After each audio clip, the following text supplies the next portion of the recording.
Hello and welcome to another update video about BNB. Yeah, it's coming together nicely. This Elliott Wave triangle that we have been tracking now for a little while is coming together. Let's see if it actually puts the last wave in. I mean, it's already working on it. All it needs to do then is at some point to break to the downside. We talk about the relevant levels that it must not break in order not to invalidate the triangle. And also we talk about the relevant levels to watch for a downside reaction in this video. The idea is that overall we are still tracking an overall bullish scenario for BNB. However, probabilities for the same have of course reduced due to the break below the 78.6 fib level at 230, even though it's currently holding it, so it hasn't broken and sustained below it. But one more low, which is currently expected due to the lack of any solid downside bottoming structure. And if one more low happens, it will break below the 230 level. Now, breaking below 230, not a major problem if we can get a recovery quickly. Support below 230 is 208, which is the 88.7 Fibonacci retracement level. If it breaks below that as well, I think then we are tracking the red path here, the bearish wave count, which could take it all the way down to around about 140, 150. But until that is proven, we are still tracking a bullish scenario with a wave 1 to the upside here into November and an ABC structure to the downside. But please be very much aware, even though I'm tracking a bullish scenario primarily, until I can confirm to you that a bottom has been made, a low has been made, that a low has been struck, a lasting low, we have to expect lower, very clearly. So if I zoom in now, we take a look at this and we say, okay, this is likely a wave 4 as a triangle. We've been identifying that, or we identified that structure already a few weeks ago, or last week at least.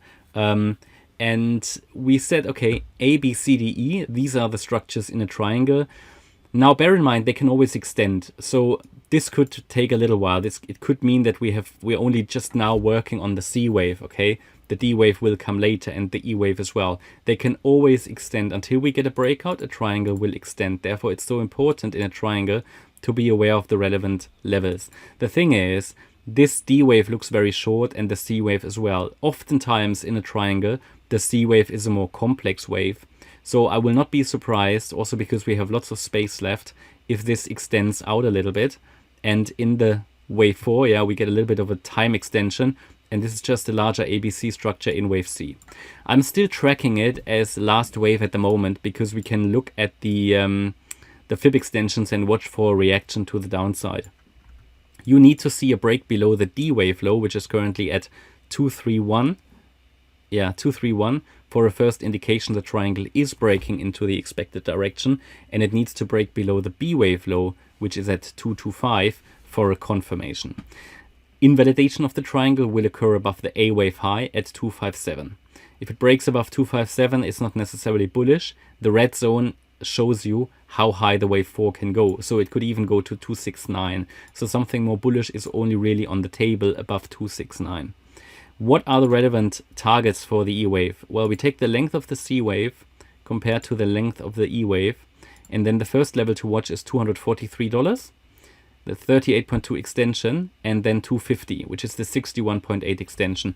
Pay attention to these levels for possible reactions, but we need a breakout below the levels indicated to have a confirmation that the wave 5 has started. Yeah, that's my update about BNB. I hope you liked the update. If you did, please hit the like button, leave a comment and subscribe. And if you really like the content, then please check out the channel membership. Thanks a lot for watching. Bye-bye.